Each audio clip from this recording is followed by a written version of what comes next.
Good morning, everybody. Hope everyone's doing good. Y'all doing all right.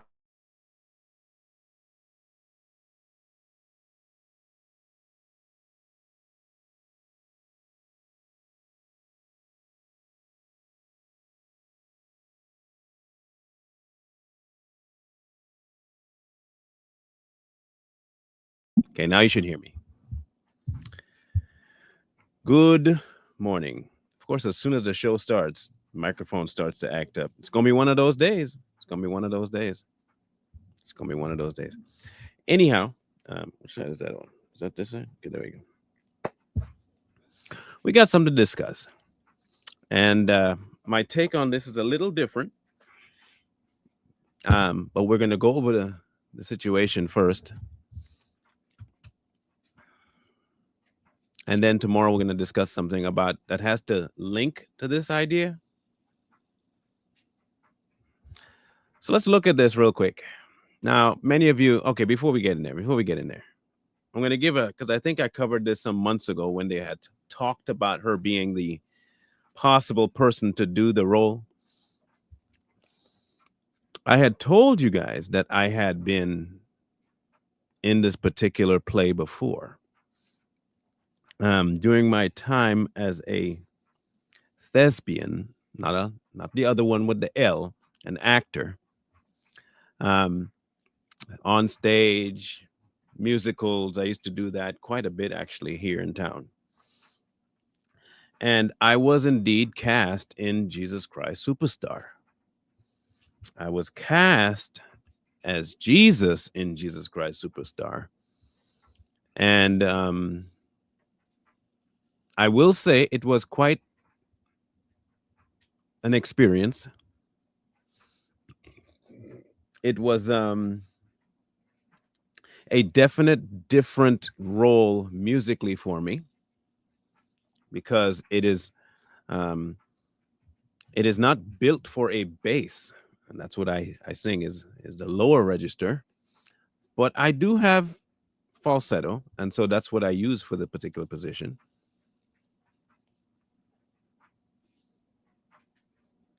So I know something about the role. I know the problem with the role initially when it comes to the portrayal of Christ. I know what they were trying to do, and I understand that Jesus Christ Superstar is not at all a biblical representation of Jesus. They take a lot of liberty and they lie a lot in the play. They make him extremely, extremely, extremely human to the point where if you were to watch it, there is no way that the person in the play that plays Jesus, that character Jesus, would possibly even remotely forgive sins. let's let's put it like that. So right off the top, the concept of the play isn't biblical, which makes the person and the character not Christ. So I want to put that out there first. The person you're portraying on screen, by its very definition and portrayal, isn't the Christ we read about in the book. It is a mockery. It is a um, substitution. It isn't the Christ of the Bible. They've used him as a basis for the character, but it is not him. None of his traits, none of the stories relate to the kind of person that Christ was. So when looking at this play, you have to look at it from those lens and not from the lens that we would normally look at it as though it was blasphemy because of the original story. The whole idea of the play, yes, indeed, is blasphemy because it's taking the character of Jesus and messing with it to create something other. Now, people who don't know the book will look at the title and think this is what Jesus is about, but it's not. Okay, it's definitely not. You're not missing a whole lot if you, especially if you watched any of the newer ones. The one in the 70s, I believe, is when it came out. 70s, yes. It was okay. And I mean, in terms of the acting, and at least he had at least there was still some character, but it's still the whole premise of the show was not godly at all.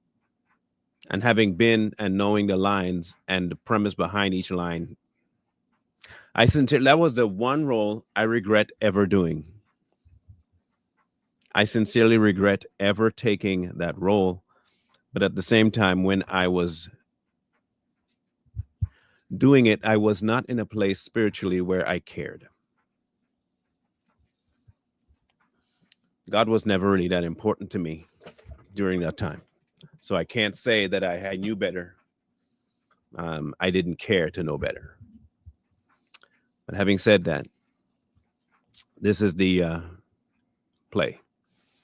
Now, if you remember Cynthia Erivo, her and Ariana Grande was in that Wicked movie thingy.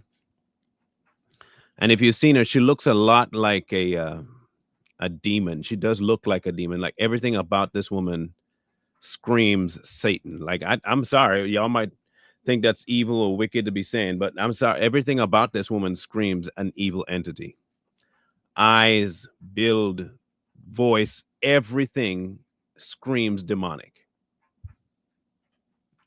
And I know people are going to watch that later and say, "Who am I to judge?" I'm judging based on what fruit she's put out, and it's demonic. This is how they portrayed her in the article. Cynthia Erivo, a noted theatrical divinity.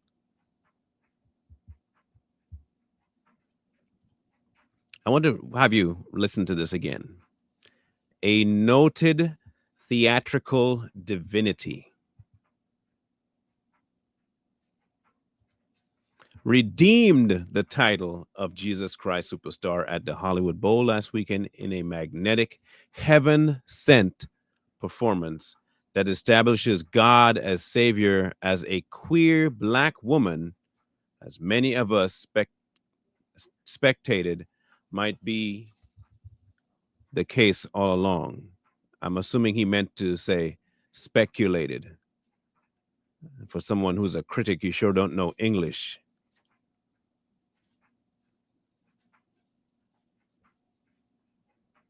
Anyway, divine dispensation allowed me to catch the final performance as this revival of Andrew Lloyd Webber and Tim Rice's 1971 musical Breakout. I returned from vacation just in time to join the pilgrimaging hordes, carting cumbersome picnic baskets and wine, enough for a few dozen Sicilian weddings. The vast number of attendees caused bottlenecks at the entry points, prompting one wag to crack. What is this? The second coming?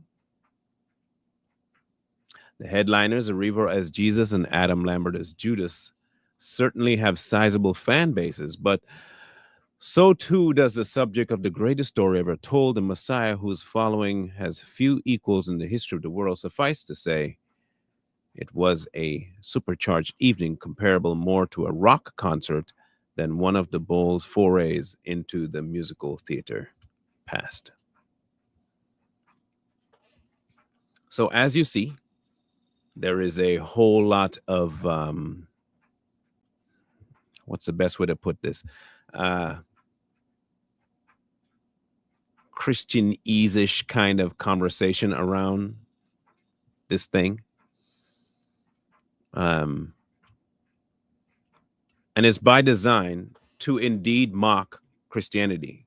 Okay, this is exactly what it's supposed to do, and they're doing their job. Now, when I told you that my take will be different, we're getting there, and I'll show you what I mean. The hard-changing exuberance was appropriate for the production that went back to the concept album roots of a rock opera that, like other countercultural musicals of the period, such as Hair and Godspell, preach peace and love while rebelling against oppression and conformity. Jesus Christ Superstar reminds us that Lloyd Webber wasn't always a symbol of the bourgeois establishment. Now, hear me out. Hear me out. That is not what the original was. The original had very little to do with that. In fact, it was more so about the fight that Jesus was having with his sacrifice. He fought with the disciples, he fought with himself, he fought with God throughout the whole play.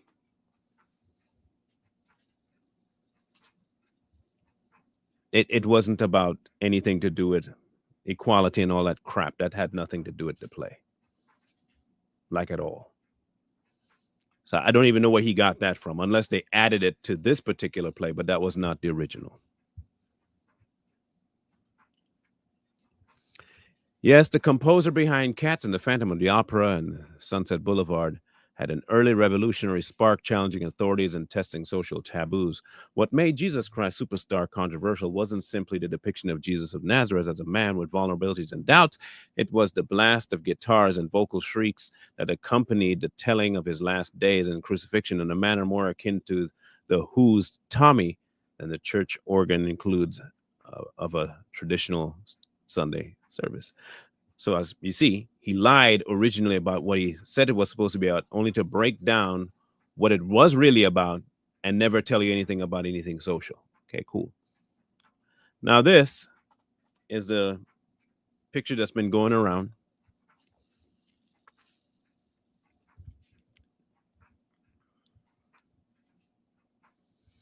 This is one of those things that you look and you wonder, how? How did this get to where it is? But again, my take will be different. Let's go to this one. The religious meaning of the story was communicated through the intensity of performances. Erivo and Lambert are incapable of ever giving less than 100% when they're translating emotion into song, but the human drama was most evident in the handling of duets, the musical give and take that showcases the richness of all that lies between lyrics. Now, having done the music before, I will tell you that on the musical side, it is a very challenging piece. You have to indeed put 100% because you can't get any of the emotions out of the lyrics if you don't. And I want to read something for you. This is one of the main songs of the play.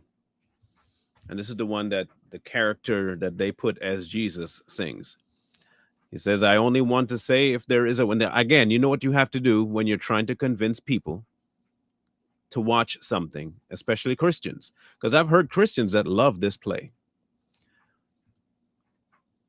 They have to put some truth with it, right? You have to be able to find something about it in the book. So it says, I only want to say, if there is a way, take this cup away from me, for I don't want to taste its poison. Feel it burn me. I have changed. I'm not as sure as when we started. Then I was inspired. Now I'm sad and tired. Listen, surely I've exceeded expectations. Tried for 3 years seems like 30. Could you ask from any other man? But if I die, see the saga through and do the things you ask of me. Let them hate me, hit me, hurt me, nail me to their tree. I'd want to know, my God. I'd want to see my God. Why should I die? Would I be more noticed than I ever was before? Would the things I've said and done matter anymore? I'd have to know. I'd have to know my God. Can you show me now that I wouldn't be killed in vain?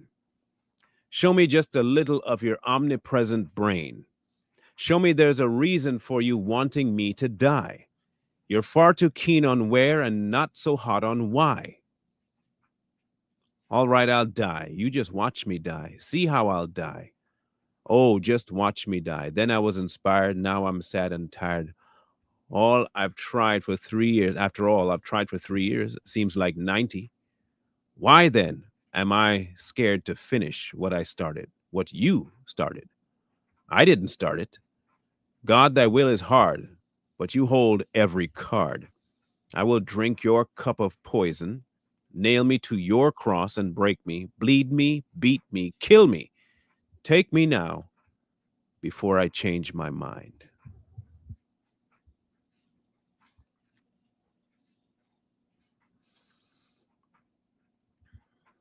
There are a few things that really make me regretful of a life I had before really encountering God, and this is one of them. I sang that with conviction.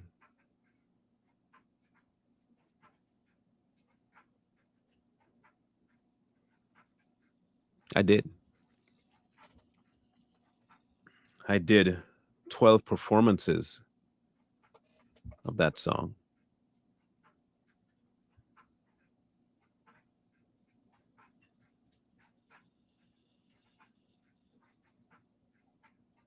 Yep, I did.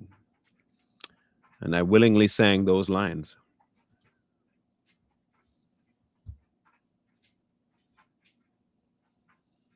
Now, my take is different in this regard.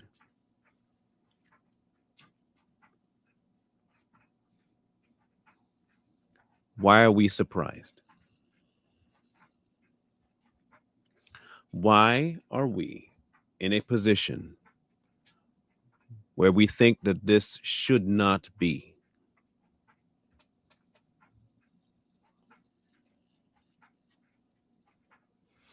This is the world we're talking about, right? We're talking about a world that does not know, want to know, is willing to know, cares about God. They belong to his enemy. So if that's the case, why are we expecting anything less from them than what they just gave you?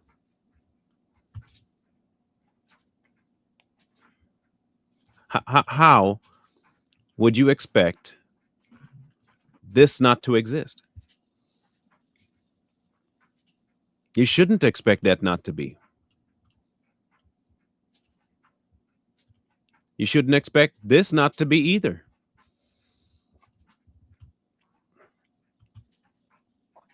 You should expect this. Homosexuality on stage, nothing to do with the play, by the way. And I will say this, all this stuff, never in the play. This choreography that they're putting into it to change the idea and feel, even though it's blasphemous on its point to begin with, they went even further because, of course, the times have changed. You shouldn't expect anything less. This is normal for the world. Shouldn't expect anything less than this.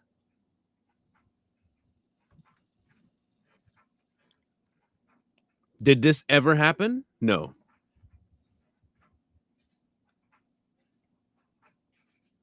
But again, many believers are upset at this. Why are we upset? Now, look, I get that we are mad because they're mocking Christ. I get all that. Point taken, understood. But hear me out. Are you mad because they're mocking Christ and you didn't expect them to? Or are you mad because they're mocking Christ and you didn't expect them to? Because that's the only way you could be mad at them. I'm sorry, but that is really the only way you could be mad at them.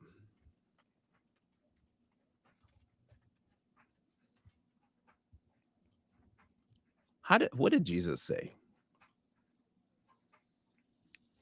For if they do these things in a green tree, what shall be done in the dry?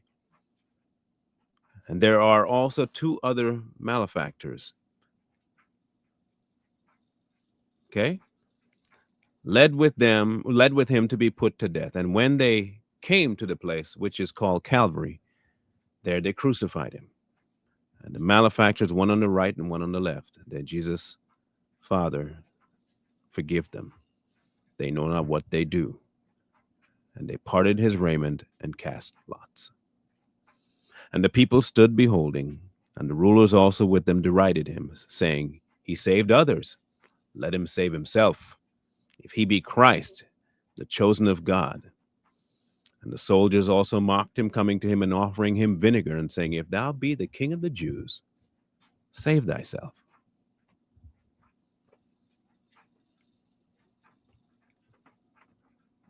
In a lot of ways, they don't know what they're doing because, like I said, I finally have come to this conclusion that people like that and atheists alike really hate something that doesn't exist. So they don't know. Really, it's ignorance and it's a lack of knowledge. So, how mad can you be at people who don't know? They don't know. I'm not saying they want to know and don't know. They don't even want to know, but they don't know. Think about it this way. How many times have you heard them describe God? What have you heard as their description of God? If he's so good, why won't he? For somebody so caring, why does he allow? They go into these ideas and concepts that you can't even find biblically. Not all. No, no, not all. Not all. Not even remotely close. Why I say that? Corinthians 4:4 says something different. And even if our gospel is veiled, it is veiled to those who are perishing. The God of this age has blinded the minds of the unbelievers so they cannot see the light of the gospel of the glory of Christ, who is the image of God. For we do not proclaim ourselves, but Jesus Christ as Lord, and ourselves as the servants of Jesus for his sake. So, no, not everyone's given a measure.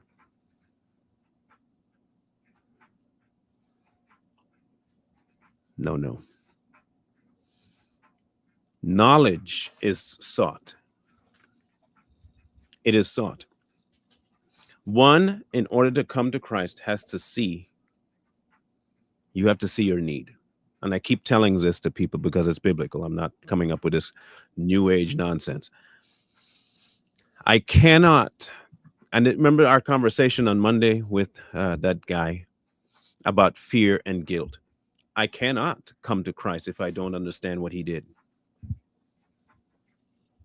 I can't, there's no way, I cannot fully accept what he did without knowing why. And to know why, I have to see my state and what I deserved and what he did in opposition of what I deserved in order to really come. I say, for instance, your kid does something really stupid. And I mean, you know, the kind of stupid stuff kids do, right? And they just tell you sorry. And you're like, sorry. That's it? Yeah, sorry. I'm sorry. Do you think they really understood what happened? Do you believe that somehow in your mind you're thinking to yourself, wait. Do you realize what you did? And say this is what they did. All right, this is what they did. They came into your house from school, took their shoes off. It's raining, it's muddy outside, and they threw it on the couch. Cloth, not leather. Then they walk through the house. They take off their wet backpack and they throw it on the dining table. Then they take off their clothes and they put it on the kitchen counter. Wet clothes, muddy shoes, wet backpack. Then they go into the cupboard, take out a glass, get some milk out the fridge, pour it into the glass, overshoot the glass, milk everywhere on the counter. They drink, put the glass down, and they walk away from this mess.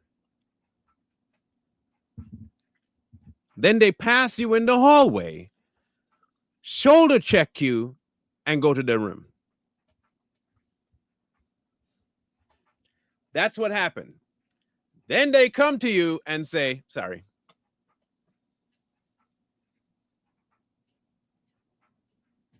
Let me ask a question to the parents out there.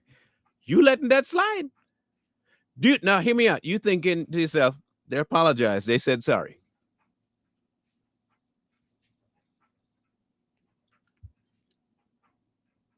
That is how it is for many people when they say, I'm sorry. Do you realize what you did?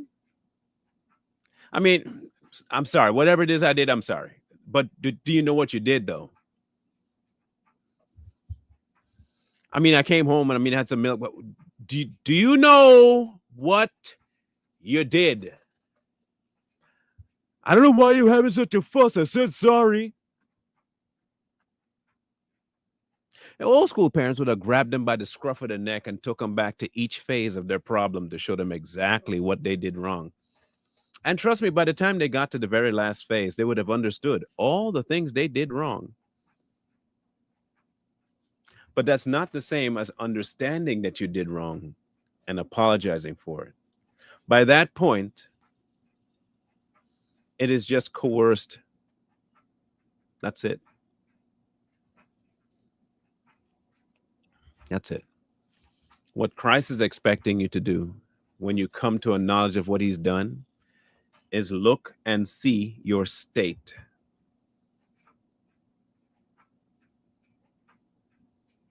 Like, say, for instance, the kid goes to the bedroom and then they might have had a rough day and the reality hits them in the bedroom.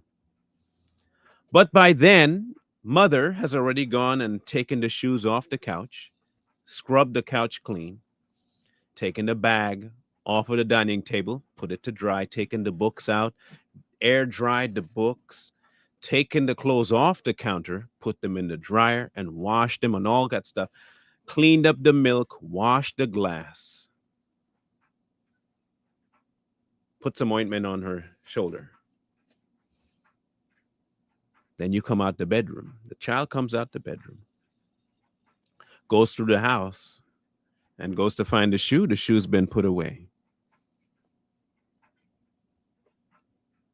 No more backpack. The clothing is gone. The milk is made to put away.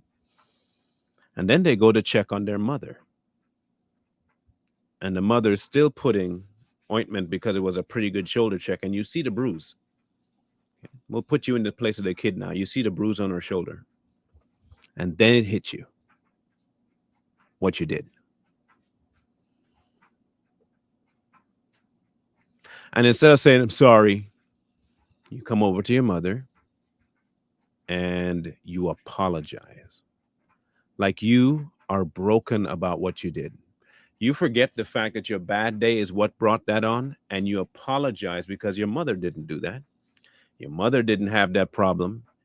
Mother wasn't the one that did this to you, but you took it out on your mom. And your mom didn't come and just badger you for forgiveness. She went ahead and cleaned up everything.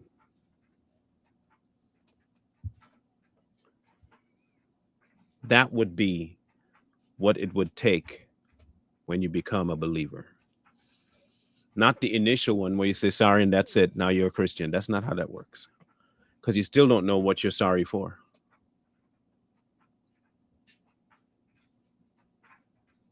So no, they don't know what they're doing. They don't know what they're doing. But there are some that do know that they're completely going against Christ. They know it. They do. There are some that do that intentionally. Those are the ones that are handed over already. I understand that.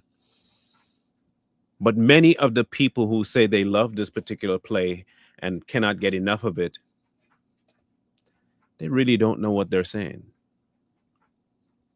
They have not been allowed to see it. The God of this age is blinding them. And until something snaps and they look back and they think, oh my goodness, what did I do?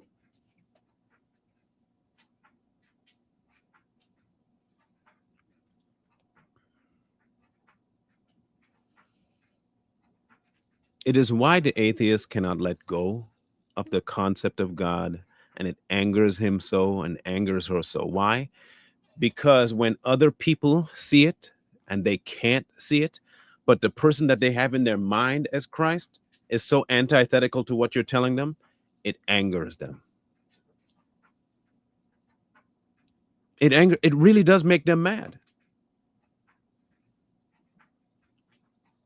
Because they look at the world and they hear that God loves.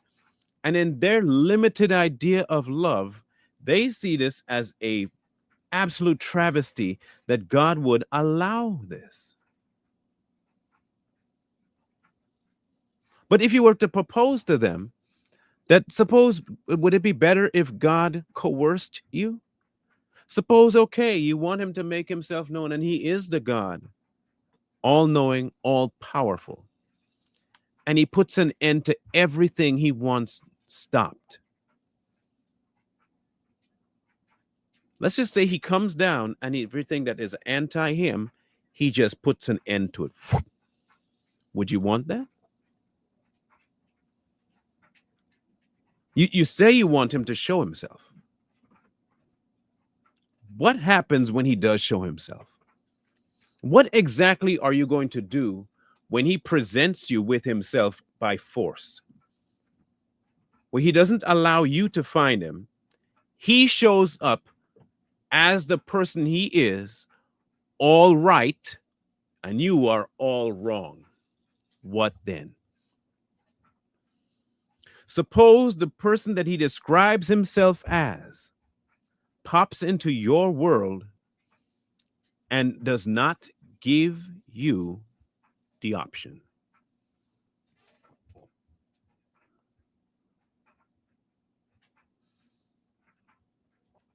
All of a sudden now you will go, because they don't know him and they don't believe, they'll still reject him. Why?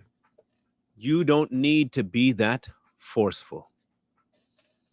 How can you not give me the choice? You see why you can't win with it? Because they don't know him. Now, for many of us who know him, if they were in our boat and he showed up, you think I'd be stoked. What? And he forcefully puts an end to it. Man, look, I wouldn't have to fight that no more. That's the difference between a believer and people who just think they know him. If God tomorrow, today, shows up and puts an end to everything that's against him and it can no longer exist, you think I'm going to get mad? Nah.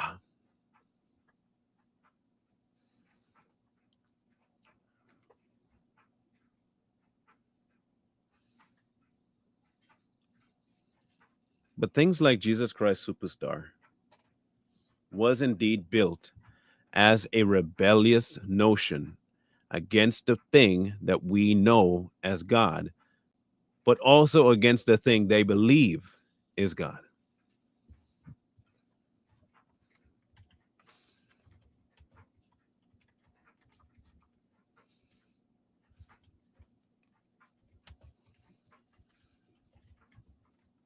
Okay, let's look at something here.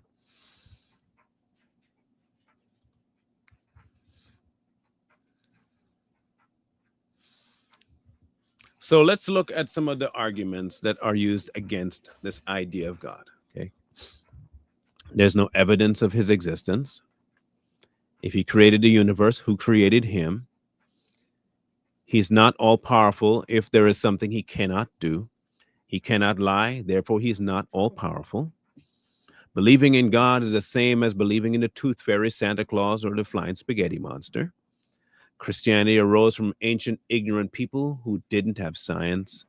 Christians only believe in Christianity because they were born in a Christian culture. If they'd been born in India, they would have been Hindu instead.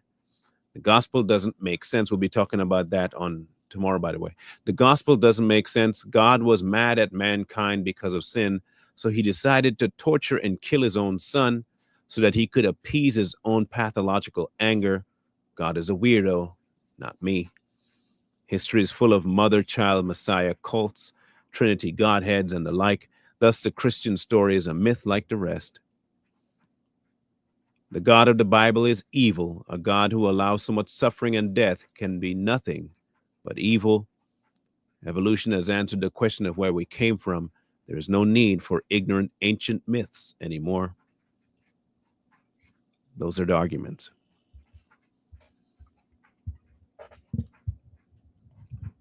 So let me ask the elephant in the room question. How do you reason with that? You can't. You cannot reason with it because there is not a level of reason that God is asking you to deal with it on. This is our biggest problem. And I will tell you, I've been to this problem level too. We are trying to engage people like this Jesus Christ Superstar fan base, who genuinely believe in their mind, without knowledge, they just believe it, that what they have of God is God. But what they actually have is a form of God, but not Him. And so they put that form on the ever living God and try to get some kind of an answer, which is why you can't answer them, because you're not talking about the same thing.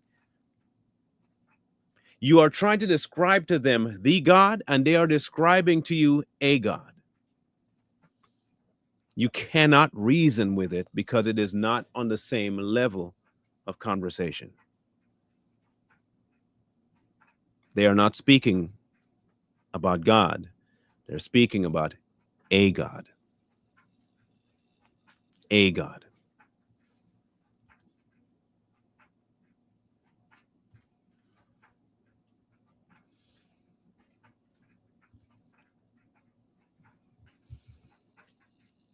The Jesus Christ Superstar is simply a amalgamation and a portrayal of what people have in their head about who they think God is.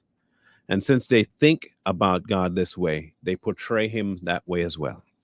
And since they have no real foundation, He can also be anything else, which is why they can cast a gay female in the role of a male to portray something they believe. It doesn't have to be real. It can change with the seasons, with it can just adopt, and it'll be anything they want. It's malleable. Anything to enhance the question of Him existing, they will do. Not to solidify it, to question it.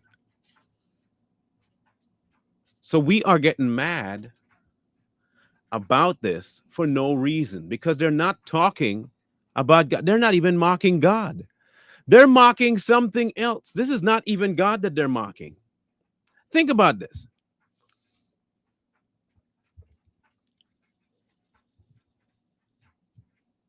They don't even understand who they're talking about. That's like somebody trying to dox me with somebody else's address. It ain't me. They believe it is, but it's not me.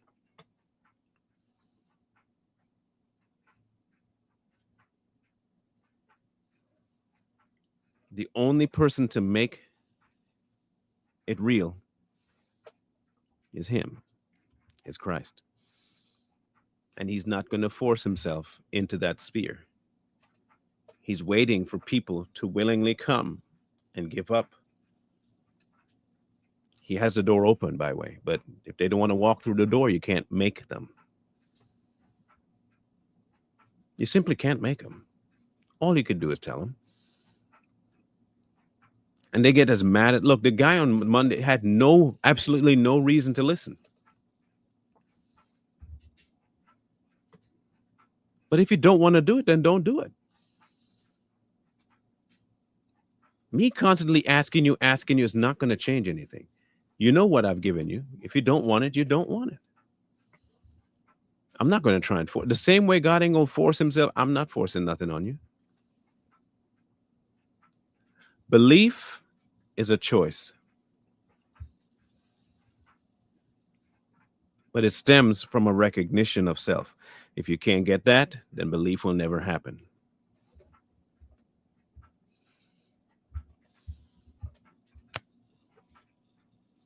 It won't happen.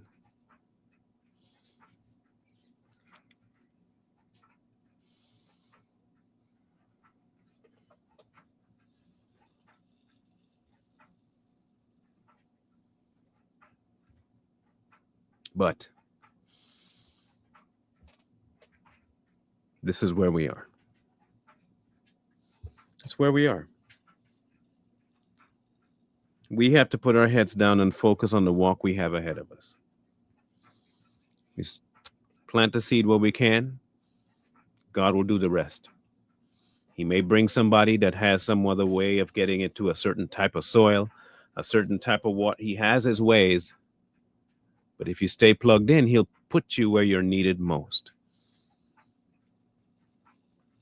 In this case, with the superstar business, it's par for the course, guys. This is expected. We were told they would do this.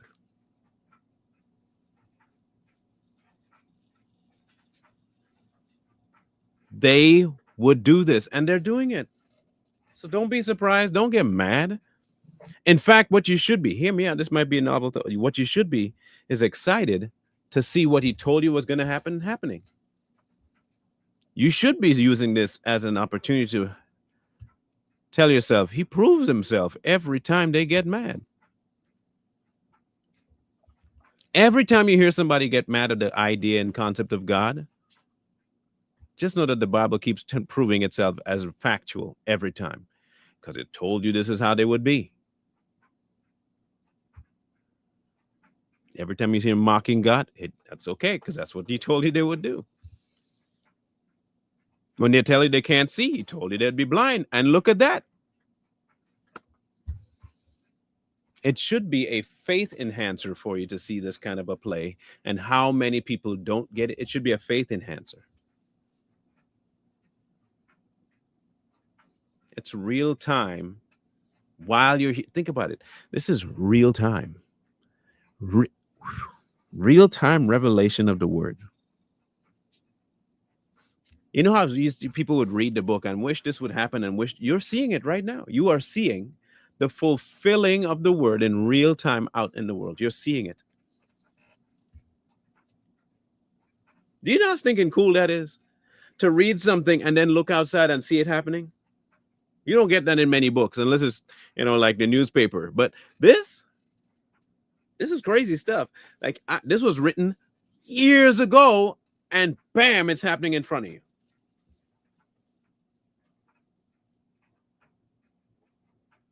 I don't care who you are. That's some exciting stuff. And so it should be a faith enhancer. It should make you more sure about your decision, not less. And of course, that will make them more mad, and that's okay. That's okay. Just understand they don't know the same God you know. They don't know him. They know something else. They know another entity that they consider it to be God, but it's not God.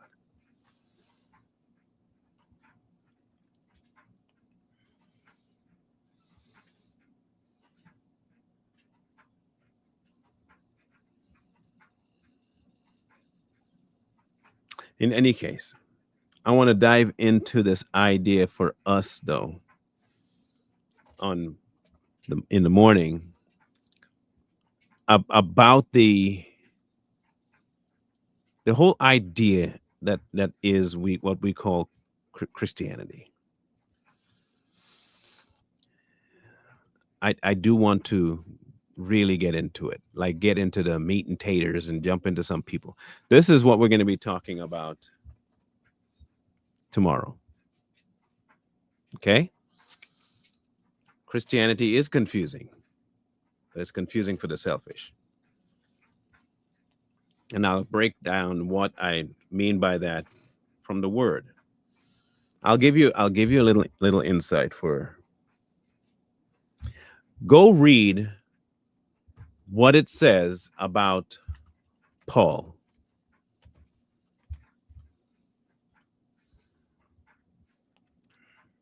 Okay? Let's do that real quick and give you some insights about what I mean for tomorrow. Okay, so we'll read Acts 9. Then Saul, still breathing threats and murder against the disciples of the Lord, remember that, went to the high priest and asked letters from him to the synagogues of Damascus, so that if he found any who were in the way of the Lord, whether man or woman, he might bring them bound to Jerusalem. As he journeyed, he came near Damascus, and suddenly a light shone around him from heaven, and he fell to the ground, and he heard a voice saying to him, Saul, Saul, why are you persecuting me? And he said, "Who are you, Lord?" And the Lord said, "I am Jesus, whom you are persecuting. It is hard for you to kick against the goads." So he, trembling and astonished, said, "Lord, what do you want me to do?" And the Lord said to him, "Arise and go to the city, and you will be told what you must do."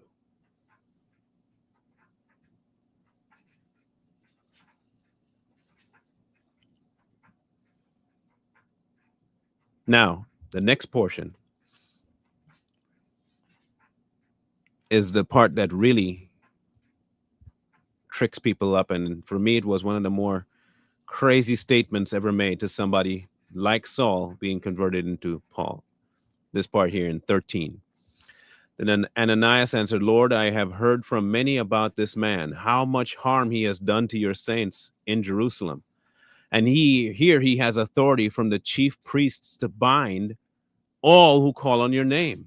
But the Lord said to him, "Go, for he is a chosen vessel of mine to bear my name before Gentiles, kings, and the children of Israel. For I will show him how many things he must suffer for my name's sake."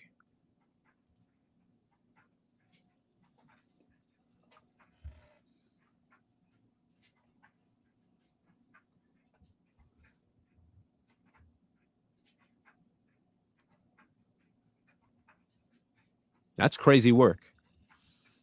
That's crazy work.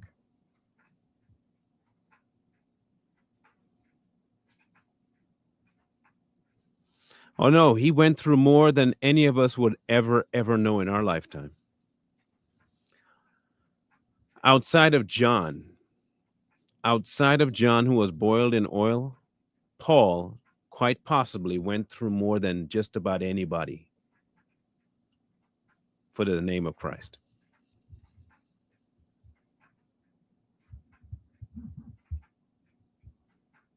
But if God is all powerful and all loving, why? Right? All that's going to come up tomorrow.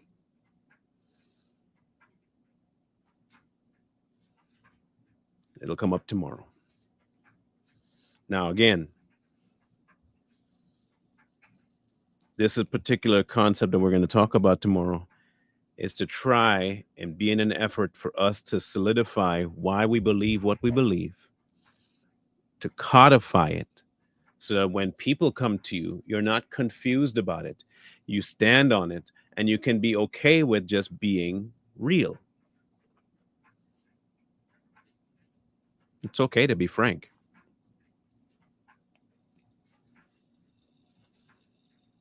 Okay? It's okay to be frank. So we'll talk about that come the morrow. For those of you wondering how I am fine. They seem to come at night, my headaches. Yesterday was a long day, but I did pretty good until I took my shower and then the body finally relaxed. Once that shower was done, man, the whole day showed up. Driving 6 hours one way and back the next and only having a 15 minutes in between is I don't want to do that too often. So but this morning I'm feeling okay. I had my coffee, and a friend of mine, Candy Campbell, I told you she's friends with the program, but she sends me all my greens. She sent me a mushroom matcha little packets, and I'm adding them to my coffee now.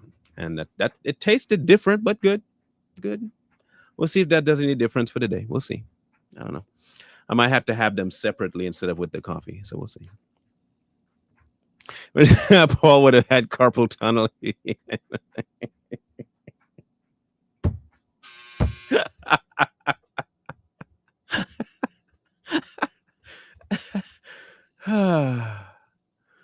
Man, look, you ain't telling no lies with that one. That man would have been tired of writing. He might have been look, he'd have probably just gone there and just light them up and be done. More than likely. What do you call an individual who don't even believe in Jesus Christ? A non-believer. I mean, I don't know. A non-believer? That's what it is? Non-believer? I don't know. Anyway, we'll talk tomorrow. Savage Patriots will be on today. We'll be discussing the Texas representatives who are being sought right now to be arrested. We'll be discussing that and have a good conversation there. In the meantime, in the between time, love y'all. Mean it. Scrolling at the bottom, you know what to do. Yeah, love y'all. Mean it. Have a grand rest of the day. Wisdom calls to you from the street. So please, please, please find wisdom. Peace. Hold tight the dreams, for if dreams die,